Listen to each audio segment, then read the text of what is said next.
예, 반갑습니다. 이번 시간에는 딸기가 이제 저희들이 귀농 개천하시는 분, 특히 귀농하시는 분들이 가장 많이 선호하시는 품목이다 해서 지금 이제 소개를 드리고 있습니다. 그러면 우리가 이제 숲을 알고 나무를 알아야 되는데 나무만 찾고 또는 나무의 줄기 또는 뿌리만 공부하는 경향이 많이 있습니다. 그래서 전 세계적으로 동향이 어떤지, 그리고 이제 딸기가 어느 때 맛 변화라든지 이렇게 품종별로 다 볼 수는 없습니다. 간단히 한 예를 이제 들어서 또 제가 설명을 드리도록 하겠습니다. 그러면 과연 귀농하셨을 때 딸기를 선택하시는 것이 잘한 선택인지, 프로스트라는 시인이 그런 시를 썼지 않습니까? 가지 않는 길이라고.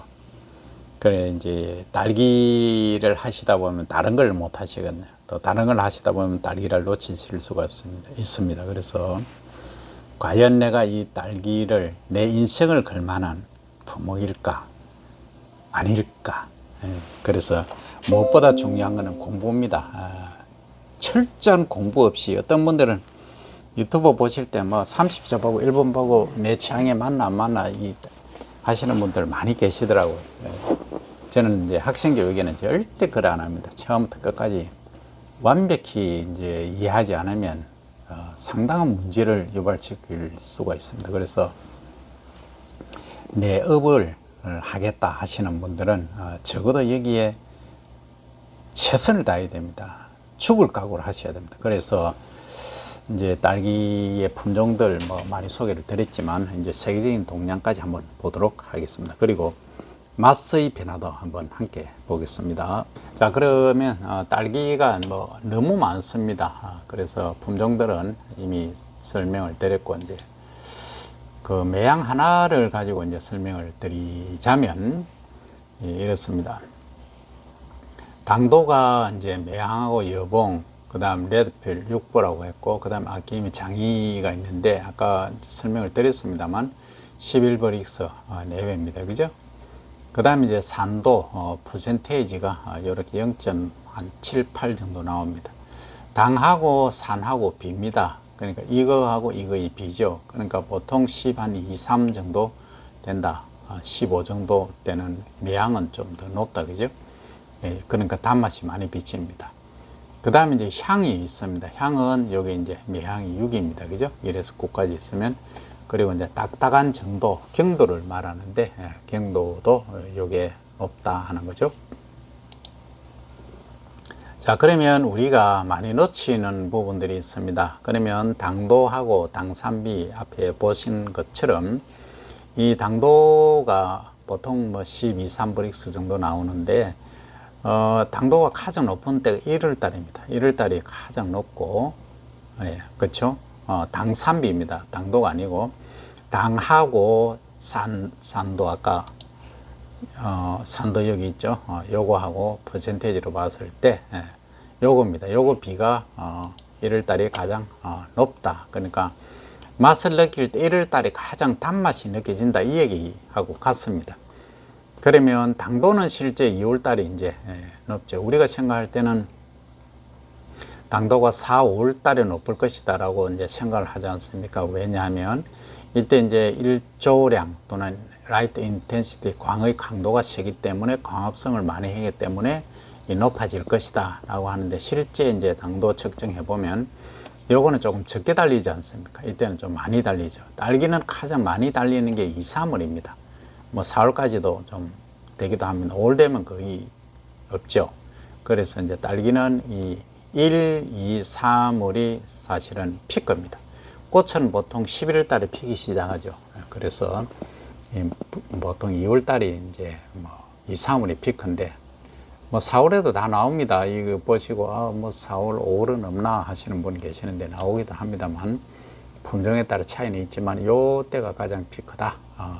그러면 이제 우리가 명절 구정을 이제 많이 쉬지 않습니까? 구정 위주로 보신다면 보통 1, 2월이 가장 핵심이지 않습니까? 이때 딸기는 씨가 없어도 바깥에 이제 보이도 안에는 없죠. 핵가류는 아니고 장가류이기 때문에 그렇습니다.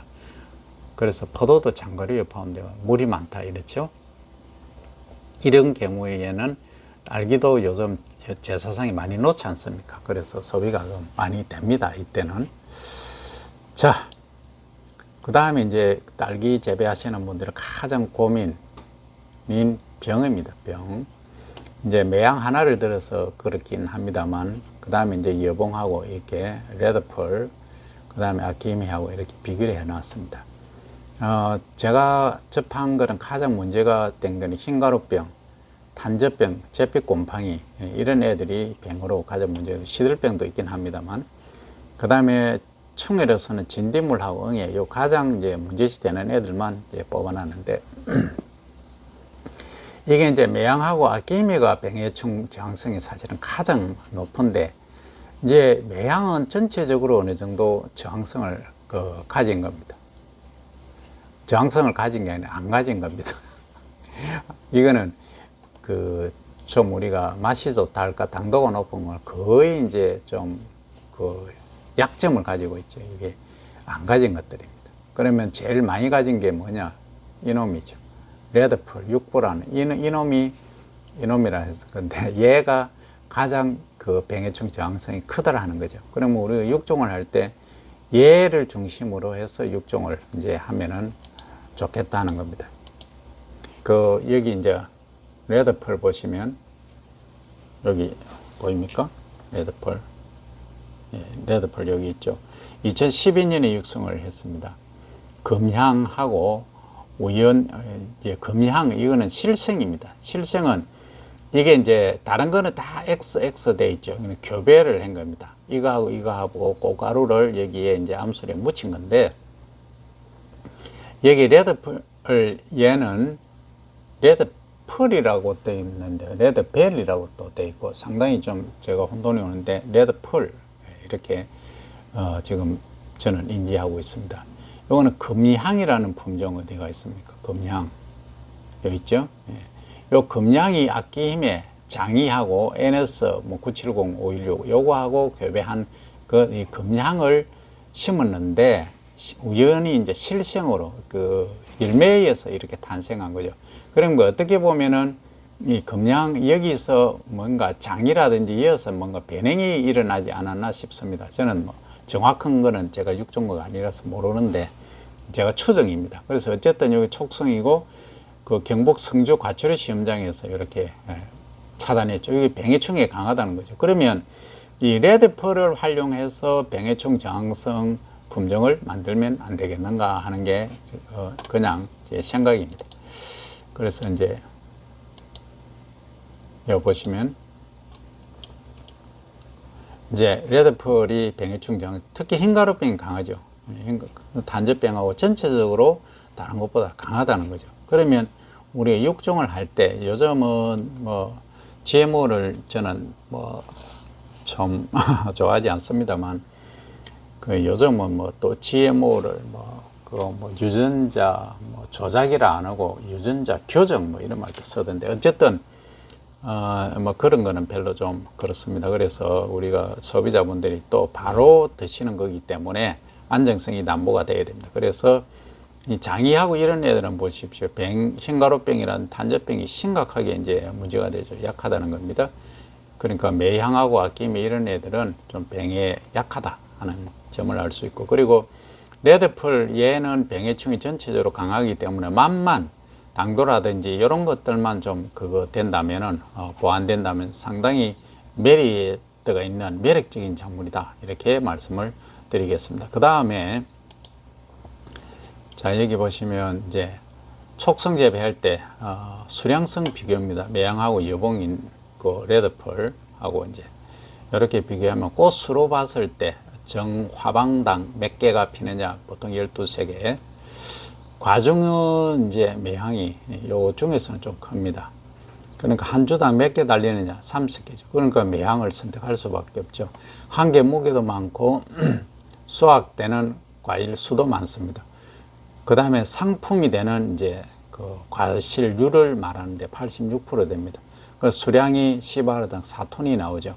그런데 말입니다. 매향을 보시면 없어. 매향을 우리가 앞에서 보셨듯이 어떻습니까? 이 병이 이렇게 많이 발생한다. 충도 약합니다. 그러니까 참 이게 세상의 이치가 아이러니가 아니고 참 그렇습니다. 그죠? 하나가 좋으면 하나가 나쁘다. 그러니까 맛도 좋고 수량도 좋고 다 좋은데 이 보십시오. 병에 약합니다. 그래서 다 갖춘 것은 없다. 선택을 어떻게 해야 될 것인가 참 이게 중요하죠.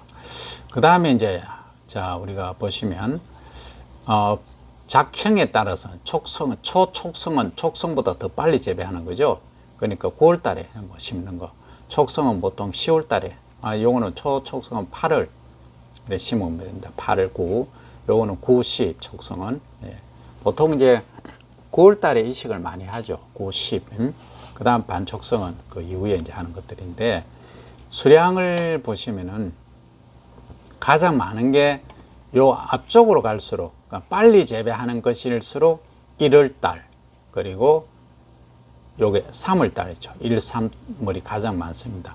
그 2월 달은 왜 없느냐 하면 6월 달은 왜냐하면 꽃이 이제 화방이 나왔다가 치고 다른 화방이 꽃을 피워서 열매가 걸리는 데는 한 달에서 한 달 반 정도 걸리죠. 거의 한 달 이상 걸리기 때문에 그렇습니다.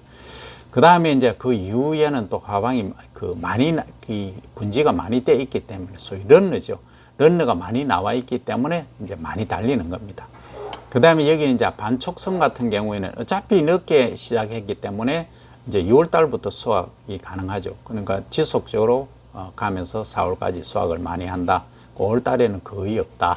이렇게 이거 초촉성하고 촉성은 거의 없다. 이렇게 이해를 하시면 되겠습니다. 이게 이제 우리가 딸기 수량성을 살펴본 결과가 되겠습니다.